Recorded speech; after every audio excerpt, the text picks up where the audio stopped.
We have officially entered the Chris Paul farewell tour era of the NBA, which means for the next few months, you're going to hear the same argument on loop. Where does he rank all time for point guards and for players, even though most people made their mind up on that argument many years ago? So this episode is about how Chris Paul shifted everything about the NBA without winning a single title, but how the thing we will probably remember him for didn't happen on the court. Put it up on the poster. Poster, yeah. May 2021 was a strange time in the NBA. The novelty and intensity of the bubble had come and gone. Fans weren't fully allowed to attend games yet, and those who did forgot how to act right. The New York Knicks say they've identified the fan who spit on Trae Young. A fan dumped popcorn on Russell Westbrook. A spectator in Boston has reportedly been arrested and banned for life after throwing a water bottle at Kyrie Irving. The world beyond NBA arenas wasn't any less messy, so you can't be blamed if in May of 2021, you missed an NBA game where something happened for the first time ever. The Golden State Warriors were visiting the New Orleans Pelicans. These teams had played before, so that's not a first. Steph Curry scored 41 points on almost 54% shooting with 8 threes, which for anyone else would be the greatest performance of their life. But for Steph Curry, that wasn't the first or last time he'd do something like that month. What made this game unique was that the broadcast was a collaboration between ESPN and Marvel, called ESPN's NBA Special Edition, presented by State Farm, Marvel's Arena of Heroes. Exciting for NBA fans, thrilling for Marvel fans, life-changing for anyone who only watches things with 4 or more brands in the title. I was almost pumped for the Special Edition chicken fingers from Post Malone, the Dallas Cowboys, and Raising Cane's, but not enough brands. ESPN converted its studio into a Marvel-inspired set. There were 3D renderings of Marvel heroes around the arena, Marvel-inspired graphics for players and stats. There were shot trail graphics, which looked cool when Steph Curry nailed a rainbow 3, but when Zion Williamson airballed a 3, there were puttering sketched air puffs behind it, and that was incredible. That should be in every game. There was even a completely separate scoring system called Hero Points. The player with the most hero points was Draymond Green, so he was crowned Marvel's first champion, a title that unfortunately did not earn him a role in future Marvel movies. Because Draymond Green could have solved my main issue with the Marvel Cinematic Universe: not enough podcasts. You're telling me that anywhere in the MCU, not one of the dozens of people with superpowers have been asked to go on a podcast and just chat? I don't buy that. Darius Miles would love to ask the Hulk, who was the first supervillain that really busted your ass? ESPN and Marvel and their parent company Disney clearly went all out for this. I have worked in live sports. I can tell you, to remake every graphic, track different stats, and redo the whole studio would take so much time and money, which is why it's wild that there was never another installment of ESPN's NBA Special Edition presented by State Farm, Marvel's Arena of Heroes. And look, I love when people take big risks. Good on you for trying. But I'm not sure what everybody expected on this one. When it comes to ESPN's NBA Special Edition presented by State Farm, Marvel's Arena of Heroes, Marvel isn't even the best cinematic universe in that name. The best extended cinematic universe anywhere is State Farm commercials. State Farm has a deep roster of characters that's always expanding. There are specific, consistent roles within the State Farm Cinematic Universe, or SFCU, as we call it on the message boards. Each character has a code word that moves them through space, like Brooke and Robin Lopez. Oh, brother. Which brother? And Kelsey Plum. I need a bucket. Bucket? I'm a walking bucket. The same call works for Caitlin Clark. Shoot. Okay, I'll shoot. As does for Jimmy Butler. Sorry, shoot. I'll shoot.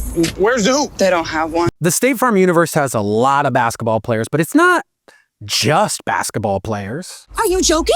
You're joking. Tell me you're joking. It's a little early for jokes, but here goes. I think having something bad happen to you and then Jimmy Fallon shows up would actually feel more like a punishment. This muffin goes on vacation. Honestly, that would end in a very believable villain origin story. Fender benders happen, but if Jimmy Fallon is there laughing at his own jokes the whole time, all of humanity must pay.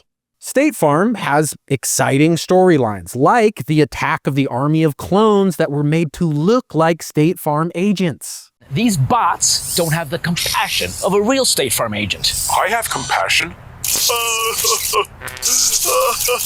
we cool.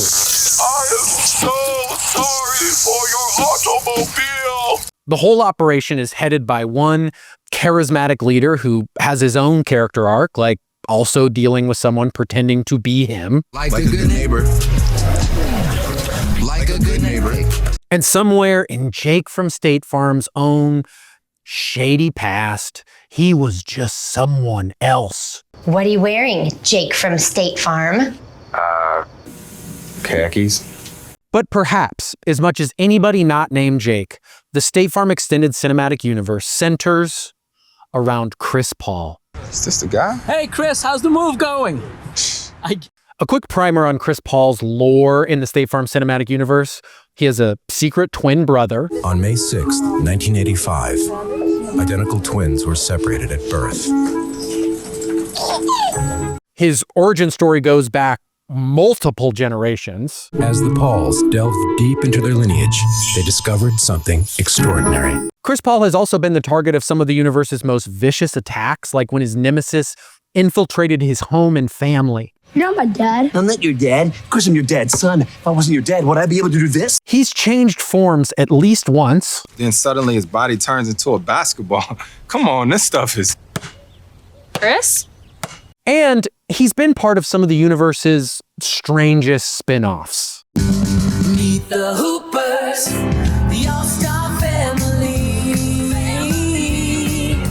With Dad. One of the primary reasons State Farm keyed in on Chris Paul is because of the word assist. He's second all-time in NBA history. Chris Paul assists teammates, State Farm assists you. But Chris Paul is also second all-time in steals. Something you need to tell us, State Farm? You were mighty quiet when he achieved that one. I get why they focused on the word assist, but assist is a little generic for what Chris Paul does. If companies get to be as specific and verbose as to name things ESPN's NBA Special Edition presented by State Farm Marvel Arena of Heroes, then I think Chris Paul should get to call what he does Chris Paul's NBA Special Assist presented, also by State Farm, CP3's The Lob. Paul, the lob, the jam!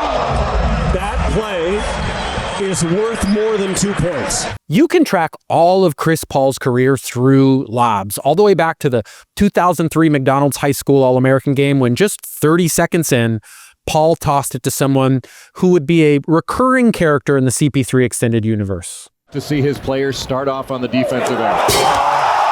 Chris Paul to LeBron James. That didn't take very long. Paul was a consensus All-American at Wake Forest where, yeah, he threw lobs. Paul, great pass to Strickland. What a great look to Strickland. It only took a few seasons in New Orleans for Paul to establish himself as one of the NBA's best point guards and lob throwers. There's Paul with the alley-oop. That's the first successful lob between Paul and Chandler. When DeAndre Jordan got a call that Paul was joining him and Blake Griffin on the LA Clippers, Griffin knew what that meant, and he muttered a phrase that stuck. Lob City. Oh my God. Chris Paul's Clippers were known as the Lob City Clippers, like in a 2013 game when CP3 hit Blake Griffin with an oop. 3-on-1. Hold on! Here comes Griffin. And then, on the next play, with another. Another turnover. And then right away, another for the rare back-to-back-to-back alley-oops. Boys, another steal. Another drive, and he hits again! Chris Paul has thrown lobs everywhere he's played. Here's the alley-oop, and it's Adams putting it down. Paul leaves it up top for Booker! Paul off the backboard. Wembanyama. But there is one of Chris Paul's lobs that could be called the lob. March 10th, 2013, a little more than 4.5 minutes left in the first half. Here comes Chris Paul. The lob. Paul would say after the game he thought the pass was too far back, and he hoped the guy he was passing to would catch it, bring it down, and then make a play. It's just the guy cutting down the lane was DeAndre Jordan, who's never done that in his life. The lob. Let's go! Oh, what a monster jam by DeAndre Jordan! Even if you don't usually make this sound in your life, watching that dunk will make you go, oh. Chris Paul is usually unmoved by his own passes. As he said, he likes to stay locked in the moment. But in this case, he let himself go. He shoves Jordan, does a little jump. Meanwhile, on the bench where people don't have to stay locked in, Matt Barnes just takes off running. Ronnie Turioff lays down. And Coach Vinny Del Negro has to physically restrain Blake Griffin. Look at Blake. Look at the bench. The dunk was over a simple, honest man just trying to play defense and go home to his family. Brandon Knight thinking, why did I try and jump for that one? The next day, RIP Brandon Knight was still trending on Twitter. Phrases used online to describe what Jordan did to Knight included destroys, absolutely destroys, obliterated, annihilated, because sometimes you dunk so hard people have to reach for a thesaurus, but sometimes you dunk so hard people have to reach for the Bible, because they also said Knight got baptized, absolutely baptized, crucified, and then my personal fave, footage of a very graphic assault by DeAndre Jordan on Brandon Knight. Viewer discretion is advised. Knight's Wikipedia page was changed to say, on March 10th, 2013, Knight died in a game versus the Los Angeles Clippers. The cause of death was determined to be DeAndre Jordan. Brandon Knight tweeted after the game, "It wasn't in the scouting report that the Clippers threw lobs, LOL. From all of us out here trying our best with self-deprecating humor as our only tool, Brandon Knight, we salute you." An article was written about this dunk on the New Yorker's website. The same day, the New Yorker put out articles about Supreme Court Justice Ruth Bader Ginsburg, the early 20th century sleep scientist Nathaniel Kleitman, and 47% career free throw shooter DeAndre Jordan. And I know 2 points is 2 points, but sometimes you can 2 points so hard, someone has to write a think piece about it. Let's get back to NBA Special Edition presented by State Farm, Marvel's Arena of Heroes. There is actually one more cinematic universe in there. For the last 20 years or so, the NBA has taken an approach to business that could be described as building a cinematic universe. Its narratives and branding are built around a few huge stars, each with their own long character arcs that fans are rabidly invested in. There are crossover episodes, the Olympics, All-Star Games, the Banana Boat. And perhaps as much as anybody not named LeBron, the NBA's extended cinematic universe centers around Chris Paul. Chris Paul just broke his ankles. He didn't just throw the lob that broke the internet. He was part of the non-trade that broke the internet. He's achieved the rare NBA jersey rainbow. Before he'd ever played an NBA game, Chris Paul was part of one city's recovery from the most destructive hurricane in U.S. history. His first 2 seasons were part of another small city trying to prove it was ready for an NBA team. A team that, 20 years later, won a title led by a league MVP who was mentored by elder teammate Chris Paul. CP3 was on a team when a racist owner was banned from the league twice. He was the president of the NBA's Players Association during one of the most monumental shifts in player value and power in the history of sports. But depending on who you ask, it is unclear whether Chris Paul is a hero or a villain. Hey, what's up? My name's JP McDade. I'm a comedian, and I went to Wake Forest University between 2007 and 2011, and I think Chris Paul is the best true point guard to ever play the game. Wake Forest is a really small Division I school that has really punched above its weight in terms of getting NBA legends. Like we had Tim Duncan and Muggsy Bogues, who I once saw at an Applebee's. But the true king of Winston-Salem, North Carolina is Chris Paul. He grew up there. He played ball for West Forsyth. He had that legendary 61-point game after his grandfather's passing. He's just the man around there. In the years that I was at Wake, Chris Paul was one of the best players in the NBA, but he always stayed close to the program and close to Winston-Salem. He would scrimmage with the current Wake Forest players like Jeff Teague and James Johnson, who were buddies of mine. He would bring around other NBA players like Tyson Chandler. He actually hosted a Ludacris concert at the arena. I remember seeing Kevin Durant there, but he was just super active in the community. He was always around. The coolest thing I witnessed was at a Wake Forest football game. It must have been in the fall of 2008. I forget who we were playing, but there was a stoppage in play. And we look into the near end zone, and there's Chris Paul holding up the Olympic gold medal that he had just won with Team USA. And the place went nuts. It was just aura off the charts. And in his prime, he was the best point guard in the game. I mean, he could score efficiently. He was a floor general. He led the league in steals 6 times. And I'm pretty sure I got a free ticket to that Ludacris concert. So he's number 1 in my book. Yeah, yeah, yeah, yeah, yeah, yeah, yeah. Hey, real quick before we get back to the episode, I'm wearing this very soft New Orleans Pelicans shirt from the clothing brand Homage. Homage makes these retro-looking, very cool shirts, sweatshirts. They make starter jackets for all of your favorite teams in the NBA, the WNBA, whatever other sport exists. I've heard there are others. I don't personally know of them, but I've heard they exist. Homage has been very good to us. If you go into our episode description, you can find a link there where you will find great swag and merch for yourself or for someone that you're buying a present for this holiday season. And it also supports our show, which we really appreciate. Put it up on a poster. On NBA Draft Day 2005, reporter Mark Jones asks Chris Paul's brother CJ where CP3 got his, quote, grit and guile. All our battles ended with fights, fist fights. I remember Chris used to run and grab a knife because I was so much bigger than him. That's a helpful measure for kids who want to be a professional athlete. Do you work hard? Do you love the game? Do you have a pull a knife on your own brother level of competitiveness? Years later, The Ringer would write an article just about Chris Paul's competitiveness, saying, quote, he has always carried burn the world down intensity inside a package of polish and politeness. And even on draft day, he didn't hold back. After the New Orleans Hornets took Paul with the 4th pick, he got a call from his new coach, Byron Scott.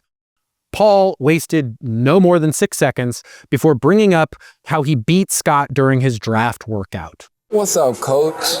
What's going on? How you doing? I'm good. I'm sorry, though. I had to tell everybody about my workout, how we play one-on-one. That's my fault. See, now you know what? You ain't right. That's I not ain't right. mean nothing by it. The first pick that year was the Milwaukee Bucks taking Andrew Bogut. With the second pick, the Atlanta Hawks took Marvin Williams, which Jay Billis thought was a great pick. We may look back in 5 or 6 years and say that Marvin Williams was the player out of this year's draft. This isn't the most artful storytelling on my part, but we did not look back in 5 or 6 years and say Marvin Williams was the best player out of that year's draft. Dick Vitale had a better read on the Marvin Williams pick. And I think they will come to regret that they didn't take Chris Paul. Commissioner David Stern always loved adding a little bit of drama, but he really outdid himself with the pregnant pause before announcing the 3rd pick. With the 3rd pick in the 2005 NBA draft, the Utah Jazz select Deron Williams. Bill Simmons wrote a draft day diary on Grantland, and after the Deron Williams pick, he decided to forego sharing basketball insight to comment on how Williams' girlfriend was the hottest girlfriend to attend the draft in years. You log on to find out Grantland's player comp for Channing Frye. You keep reading for 35-year-old Bill Simmons' pyramid of hotness for college-aged girls. Bill Simmons did add about Williams, quote, with some luck, he'll be half as good as Chris Paul, which would feel like a simple opinion if Simmons wasn't also trying to move in on Williams' girlfriend. Back up, Bill. She's 21. Deron Williams and Chris Paul were 2005's version of 2003's LeBron and Carmelo. We will disagree about who's better, and in 10 years, the answer about who actually is better will be very clear. Every draft has one. A pair that will be linked and compared forever. 1979, Magic and Larry. 1996, Kobe and AI. 2013, Giannis and Alan Crabb. When Chris Paul got picked, Dick Vitale had a bold prediction. This is a winner. He will be the mayor of New Orleans. Trust me. In another cinematic universe, I bet Chris Paul is the mayor right now, just making promises about potholes and talking about deficits. Back in high school, he was class president twice and student body president as a senior. When it eventually came time to plan his class's 10-year reunion, I'm sure everyone would have understood if he didn't follow through with that part of the student body president's job. I mean, when it was time for my 10-year reunion, our senior class president said she was pretty busy right now. So we just waited and had an 11-year reunion. People are pretty forgiving about that kind of stuff, but not CP3. He planned his, and I feel semi-certain that he's the only member of the NBA 75th anniversary team to plan his own high school reunion. But there was one place growing up that Chris Paul was not in charge. Chris Paul's grandfather ran what his family believes was the first black-owned service station in North Carolina. Paul worked there on and off for years. He'd talk many times over his career about how impactful that was for him. That's all I knew. You know, getting up, going over to the service station, putting a red rag in my back pocket, doing the work. In high school, Chris Paul talked to ESPN about his relationship with his grandfather. I felt my granddad was my biggest fan. I'd go out to the service station to see him, and, you know, he'd just be, he was always bragging on me and my brother about how good we were, and he just made me feel different. Paul's grandfather was there when he signed his letter of intent to play at Wake Forest. In anticipation of that day, they'd already gone out together to buy Demon Deacons merch. But Paul told NBA TV after his rookie year that it was the day after committing to Wake Forest that stuck with him. I remember it like it was yesterday. My cousin Jeff Jones came and let me know that my grandfather had been murdered. Been murdered by 5 teenagers at his house when he got home from work. And that killed me. That's the toughest thing I've ever been through in my life. Before the first game in his senior year, Paul settled on a tribute to his 61-year-old grandfather. My aunt mentioned before I went to the Parkland game, she said, how about 61 points for your granddad? And I just thought to myself, you know, that would be lovely. It's a tribute that's as impressive as it is poignant, but when he got to his 61st point on a layup, he got fouled.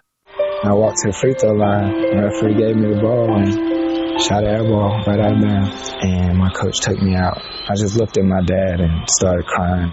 At the same time that Chris Paul was beginning his senior year, New Orleans was welcoming its new NBA team, the Hornets, best known for the most in-demand starter jacket at every elementary school in the 90s.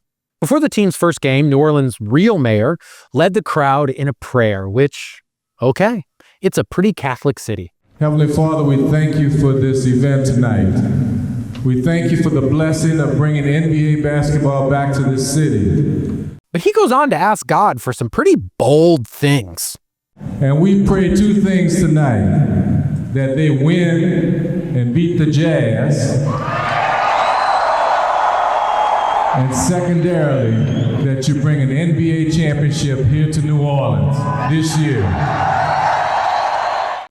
That prayer really takes a sharp turn at the end there. He starts with a win tonight, which, fine, God delivered, 100-79. Then he asks for an NBA championship. Okay, that is the goal. But at the last moment, he squeezes in this year. Really setting up God to be the bad guy here. And sure enough, at the end of the 04-05 season, the team had won an ungodly 18 games with the league's worst offense and lowest attendance. That is how the Hornets ended up in the position to draft Chris Paul. It was God saying, hey, hope this makes it up to you, but also, it was not a fair ask in the first place, okay? I've brought people back from the dead. I did not put any of them in the NBA Finals, so just want that on the record. After the draft, Chris Paul said he went to New Orleans with his brother, worked out for a month, and got used to his new city. But before making it permanent, he went back home to get some of his stuff. A young person having just left college goes home to pack up his stuff before starting his first real job. Minus the part about being a generational basketball talent who just signed a contract for $14.7 million over 4 years. It's a pretty relatable story. On the night of August 28, 2005, Chris Paul went to bed in his childhood bedroom in his parents' house in Louisville, North Carolina, with most of his world a short drive away. About 10 minutes to the south was West Forsyth, Paul's high school. About 15 minutes to the east was Wake Forest. But 12 plus hours and some 800 miles away was Paul's new home, New Orleans, a city that, as Paul fell asleep in his childhood bedroom, was waiting quietly for Hurricane Katrina to make landfall. The same mayor who just a few years prior welcomed professional basketball back to New Orleans was now telling everyone to get out. This is a threat that we've never faced before. And if we galvanize and rally around each other, I am sure that we will get through this. God bless us. It wasn't until 2 months after Hurricane Katrina that the first New Orleans Hornets employees were allowed back in the city. 6 team employees had one day from sun up to sundown to pack the team's stuff into a 27-foot U-Haul and drive back to where the team had already started playing home games for the 05-06 season, Oklahoma City. OKC was very good to the Hornets. The team averaged about 4,000 more fans per game than they had in New Orleans. The organization almost doubled the money it made each game. The Hornets' Rasul Butler said the city was so supportive that after a loss, the fans gave the team a standing ovation, for a really nice try. An ownership group even tried to buy the team and keep it in town in a sneaky sort of, what if this wasn't a fling? Does she make you happy like I do? Don't go back to her.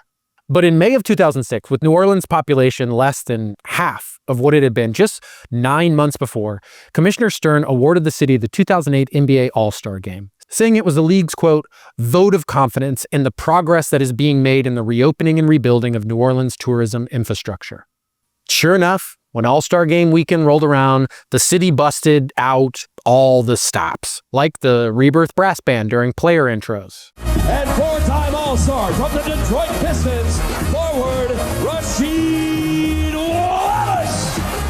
Dwight Howard went full Superman in the dunk contest. That is incredible! Are you kidding me? Do you see this? And sure, the Superman costume made sense because Dwight Howard is built like Superman, but it might best be explained by, it was 2008, baby.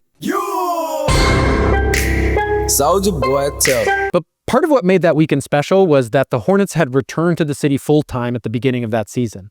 And through some combination of karma and Chris Paul's knife-your-own-brother competitiveness, the Hornets had the best winning percentage in the West.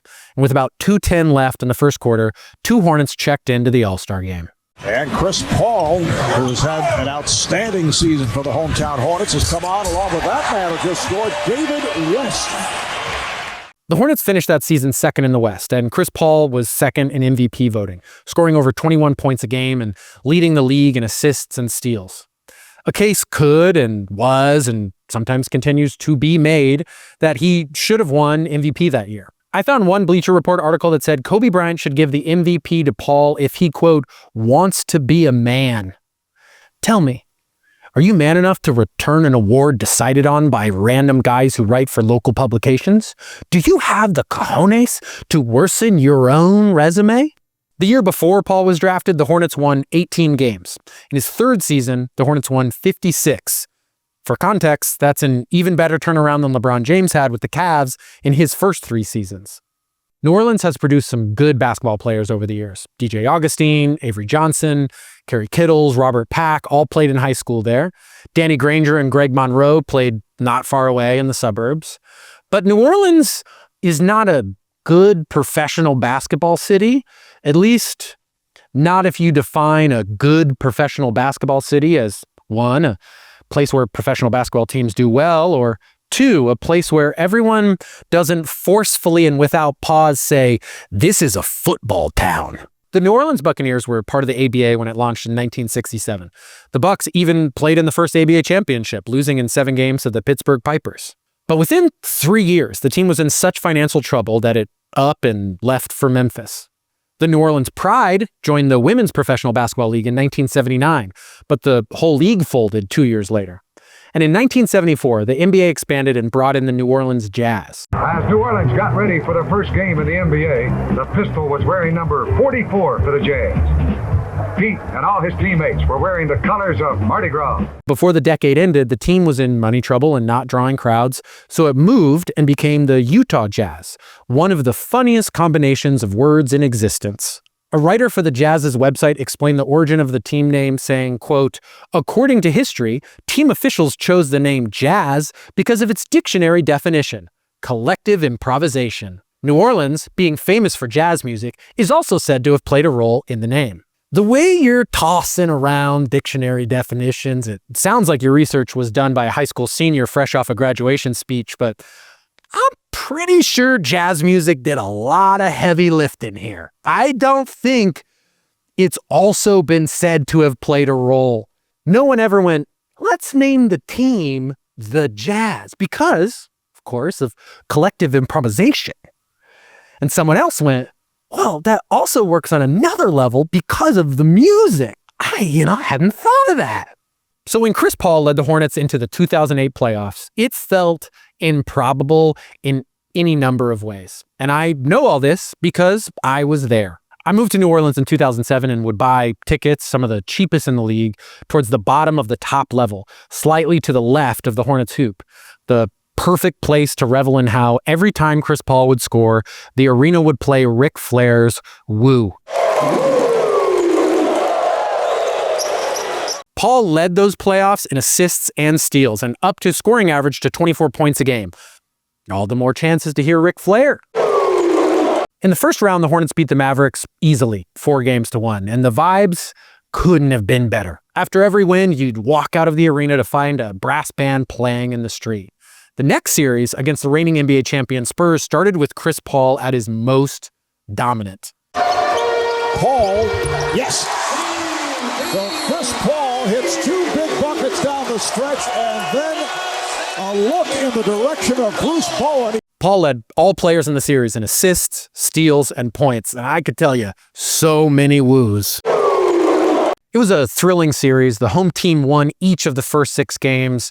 But in Game 7, in front of a sold-out New Orleans arena, the Spurs experience ended up being too much, and they won by 9. The feeling on the New Orleans side was a mix of disappointment and certainty that this was the start of something special. What we didn't know was that was the furthest Chris Paul would ever go with the Hornets. And what I'm sure Chris Paul would have been crushed to know was that he wouldn't get past the second round with any team for another decade. When Chris Paul came back to Oklahoma City at the start of the 2019-2020 season, us as Thunder fans are also coming off of a ton of disappointment while having a lot of hope. When Paul George got traded to the Clippers, we knew Russell Westbrook was leaving next. We just didn't know what we were going to get for him.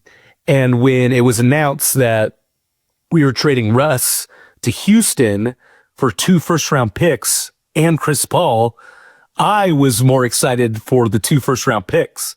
I thought we were going to flip Chris Paul for assets. When he came to Oklahoma City, what we got is one of the best things in sports. When a guy that hasn't been playing up to their standard comes back and reminds us that he's fucking great, that he's an all-time great point guard and NBA player. You know, he takes this ragtag team of Danilo Gallinari and Dennis Schroeder and a young SGA and a rookie Lou Dort, and doesn't drag them, but leads them to be a playoff contender, a legitimate playoff contender. And he instills competitiveness and discipline and makes everyone around him great, while also seeming like an incredible teammate and leader. And, you know, this team that was supposed to basically be the start of a rebuild goes into the playoffs as a 5 seed, winning 50 games, and takes the Houston Rockets, the team that Chris Paul just got traded from, to 7 games. Also, I would attribute a lot of Oklahoma City's current success to that 2019-2020 season of Chris Paul. He put the two glue guys on that team, Lou Dort and SGA, and showed them the culture of greatness and competitiveness and winning. And those guys look up to him as a mentor. And, you know, ultimately, we're the best team in the league right now. We're just coming off a championship. And, you know, that might not happen if Chris Paul doesn't have that spectacular year here in Oklahoma City. He could be the genesis of our success right now. The Clippers are one of the funnest teams to play a game with that I call, oh yeah. It's where you name an old player that makes you go, oh yeah. There are the Clippers most people know, but are still fun to remember. Elton Brand, Chris Kaman, Danny Manning. Oh yeah. Good players better known for playing on a team other than the Clippers. Bill Walton, Ron Harper, Dominique Wilkins. Oh yeah. There are Clippers who might have been forgotten if it hadn't been for NBA Jam lineups. Pooh Richardson, Stanley Roberts, Malik Sealy. Oh yeah. And then there are the Clippers that make you immediately tap your head twice with your knuckles. Final cue for three. Bingo! A little cue bang in the forehead. 4-on-1. Here's trouble. Going on. Celebration time. Darius Miles and Quentin Richardson were part of a young Clippers team in the early 2000s that did what was thought to be impossible. They made the Clippers cool. They even reached the peak of early 2000 cultural significance. They were on MTV Cribs. As you can notice, all my plants will be dead because I do not water them. Dead. Making a team called the Clippers cool is no small feat. Nothing strikes fear into the heart of opposing teams like a merchant sailing vessel. A merchant sailing vessel from the 19th century? Now we're talking. Just like the teenage Darius Miles and Quentin Richardson before them, Chris Paul, along with DeAndre Jordan and Blake Griffin, and the cadre of aging vets the Clippers cycled through, made the Clippers cool. But this time, the Clippers were cool in a actually winning basketball games kind of way. From the time the Clippers moved to San Diego in 1978 to the year before Chris Paul joined the team in 2011, the team made the playoffs 4 total times. It once went 30 years without winning a playoff series. After Chris Paul arrived, the Clippers made the playoffs 6 times in a row, never missing the postseason while he was on the team. The Clippers had never won 50 games in a season. During 6 seasons with Paul, the team never fell below 50 wins. And in terms of changing the whole arc of the franchise, the Clippers have made the postseason an additional 6 times since Paul moved on. But one of the clearest indicators that Chris Paul turned the Clippers around is that the Lob City Clippers never lived up to what we all thought they'd do in the playoffs. The first time that hopes were high enough for a Clippers team to fall short of them. To be fair, there were a lot of distractions, like the time that the players led a movement to force Clippers owner Donald Sterling to sell the team. Upon entering the court for pregame warm-ups, a unified statement from the Clipper players wearing their warm-up shirts inside out, so the word Clippers are not across their chests. Sterling was caught saying not to associate with black men and not to bring them to games to the young woman he was spending time with. I say it that way because he was still married at the time, and also the young woman he was spending time with struggled with what to call herself as well. Can you tell me what your relationship with Donald Sterling is? I'm Mr. Sterling's right-hand arm, man. I'm Mr. Sterling everything. I'm his confidant, his best friend, his silly rabbit. His what? His silly rabbit. His silly rabbit? Yes. Is that what he calls you? No, I call myself that. I see. You shouldn't be caught off guard by a question that anyone could have told you Barbara Walters was gonna ask. What's your relationship to this man? Is borderline small talk. When you go to a wedding, you know someone is gonna ask you, how do you know the couple? So you have plenty of time to make sure you don't respond, I'm the groom's right hand arm? Man? I'm the groom's everything? his silly rabbit at least. Chris Paul's time with the Clippers had plenty of amazing career-defining plays, like a Game 7 buzzer beater in 2015 to beat the Spurs. Green on Paul. And he got it! 1 second left. Clippers by 2. Chris Paul also had not-so-amazing career-defining plays, like a collapse in Game 5 against the Thunder in 2014, capped off by 2 uncharacteristic Chris Paul turnovers. Chris Paul's, he's thinking he's going to get fouled here, but Westbrook, with the quick hands, forces the turnover. A meltdown here for the Clippers. But in the bigger picture from the 07-08 season, when the Hornets returned to New Orleans, to Paul's last season with the Rockets in 2017-18, Chris Paul had one of the all-time great decades in basketball history. It was the sustained peak of a career that has so far included 12 All-Star appearances, 11 All-NBA, and 9 All-Defensive teams. Paul has received MVP votes in 11 different seasons, won 2 Olympic gold medals, and was a shoo-in for the NBA's 75th anniversary team.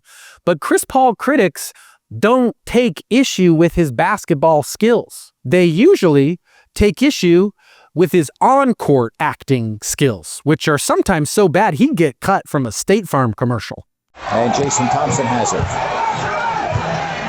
We're going to slow that one down because Cliff Paul, he would never.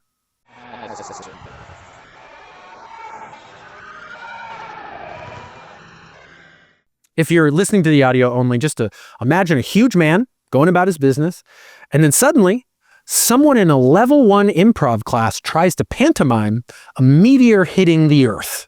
People are also bothered by the fact that there's always something to keep Chris Paul from winning it all. Historic performances by his peers. Giannis had 50 points, tied for the most in a finals-clinching win in NBA history. Or untimely injuries. But he is hurt right now, limping, walking gingerly and slowly to the sideline. The all-time greatness, the competitiveness, the superhuman skill have clashed with the way things played out to create basketball's version of, do you see the glass half full or half empty? The question becomes, is the Chris Paul story he transforms every team he plays on, or another dude who never won a championship? Put it up on a poster. I am a diehard Chris Paul fan, have been since his Wake Forest days. I was so excited when the Suns got Chris Paul in the 2021 trade. I've been a Phoenix fan since the 93 playoff, where Barkley, KJ, Marley lost to Jordan famously, and loved the teams here ever since. Chris Paul's great. He was so amazing to watch with that really young Suns team in 2021. Just seeing him take throughout his career, I feel like he's taken garbage team after garbage team and made them into something that's something moderately workable. And I think that's just his gift as a point guard and his gift as just a playmaker. And it was great to see him. I saw him in the playoffs beat the Nuggets. Sorry, James. And it was wonderful watching him get swept. And I was at that playoff game there. And then I was also at the first finals game where they played the Bucks and beat them there. And the thing about Phoenix is that every home game is an away game because nobody actually lives here. It's all snowbirds and out-of-state people, and so it was amazing because it was basically a Bucks game, and the Suns won the first game at home and then lost in 6. It was a bummer, and that was the beginning of the end of his decline, and he got old, and we'll miss him. And Scott Foster sucks, and probably is a crook. In 2021, I happened to be in Los Angeles at the same time as Game 7 of the Western Conference Finals. I thought I might as well check ticket prices, even though there is no way I can afford a Western Conference Finals Game 7 at the Staples Center. But the tickets were strangely affordable, almost too affordable. This was, of course, because the Los Angeles team that made it this far was not the take out a small business loan to watch us play Lakers. It was the Clippers, which included Rajon Rondo. Oh, yeah! Even in a winner-takes-all game, fans didn't want to pay too much because they remember this franchise's history.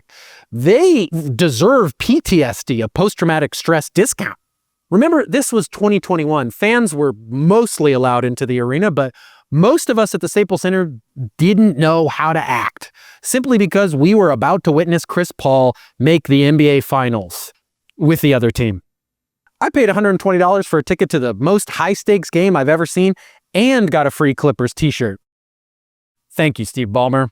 I don't care what anyone says about you. I like when the Clippers toss in a little extra something to sweeten the deal. I walked to my seats at the bottom of the top level behind the Phoenix Suns basket, slightly to the left, as if no time had passed from 13 years earlier when I sat in pretty much the same spot in New Orleans Arena. Chris Paul played one of the best games of basketball I've ever seen. Chris Paul getting a Phoenix Suns team to the NBA Finals, to me, is more impressive than some teams that's won a championship. Chris Paul had 41 points, shooting 7 of 8 from 3, and don't think he forgot about New Orleans. And Chris Paul acknowledging Lil Wayne. That game, like so many before and way more after than anyone anticipated, further complicated many of the impossible-to-answer questions that are about his career. Where does he rank all time for point guards? How does playing for over 20 years impact a legacy? And of course, the one some people have the hardest time with, is Chris Paul's superpower his basketball genius, or is it being annoying? When it's the fourth quarter of a tight game, the other team is over the limit, and Chris Paul does a rip-through to draw a foul? Pretty genius. When it's the first quarter and Chris Paul's 90 feet from the basket and he does a rip-through to draw a foul? Annoying. Chris Paul seems to school rookies on every available opportunity. JJ Redick asked Paul about the rip-through back before Redick moved through the podcast host to Lakers head coach pipeline that I'm really hoping to get caught up in. Paul said, if you fall for my rip-through, don't blame me. Like, we get paid a lot of money to watch a lot of games. And you mean to tell me on the damn scouting report it's not on there that I'm going to do the rip-through? Whose fault is that? Redick also brought up the fact, the defense for Chris Paul supporters. You've made every team you've ever been on, every franchise you've ever been on, better. But Paul responded with the fact, the attack for his detractors. Yeah, but we ain't won. It's plain and simple. We ain't won a championship. The Thunder in 2019-20 was a young team that no one expected to even be particularly decent. CP3 led the team to the playoffs. Paul led the Suns to the finals, making Phoenix the first team to make the finals after missing the playoffs for 10 or more years. But I wonder if his real legacy will be something much more difficult for us fans to see. In 2013, Chris Paul threw his name in to lead the NBA Players Association. The student body president strikes again. In many ways, Chris Paul is an ideal NBA PA president. He loves to be in charge. He's good at basketball, widely liked, mostly. But also, leading a union, going up against an all-powerful league that has essentially no market competition, requires the exact qualities Paul has been described as having. Burn the world down intensity inside a package of polish and politeness. As union president, Paul led collective bargaining negotiations that significantly increased player salaries, improved the pension plan, helped retired players get health care and health insurance, and expanded mental health services for players. To be clear, Chris Paul's not all about sticking it to the man. When he was deciding to go to the Houston Rockets, he made a documentary. Okay, LeBron made a 30-minute TV special about changing teams, and we all lost our minds. Now players make full docs, and we don't even watch. Paul started that documentary by going to see his good friend, who apparently he texts numerous times a week, a man not exactly known as a friend to unions, Disney CEO Bob Iger. The meeting with Iger today is cool. To me, he's been nothing but a mentor and a friend. But what Paul has done, and what I admire, is change what it means to be a professional athlete, specifically how athletes see themselves. He's explicit about this when he goes on business talk shows. Guys are so much more than just these athletes, but guys see themselves as their own CEOs and businesses, as they should. Chris Paul has helped give players more power and set them and their families up for years, if not generations, to come. That's also something he has talked about on business shows. Look, the man loves to go on business shows. Players for so long have just been the talent, right? And never really on the ownership side. So I've had an opportunity to be a part of this evolution of the athlete. Chris Paul has a longer view on player success than most fans can see. It is not a coincidence that his leadership came at a time known as the player empowerment era. Everybody's talking about player empowerment. A player empowerment movement. I guess we call it player empowerment, right? Many of the conversations we have about the league, load management, the All-Star game, second aprons, trades, are actually labor conversations. We have those conversations as consumers, but they are fundamentally about who gets to decide how players use their skills and resources and who benefits from that. It might be easier to figure out what you think about Chris Paul by figuring out why you think he's the perfect spokesperson for State Farm. Is it because he's one of the great all-time assist guys? Or perhaps it's because he's so good with financial decisions. Or maybe it's that selling insurance is essentially about saying sometimes, despite your best efforts, despite doing everything right, things just don't go the way you wanted them to. Sometimes you don't arrive where you set out to be. And who better to speak to that?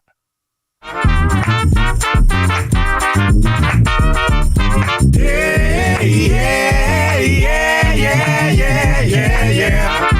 Put it up on a poster.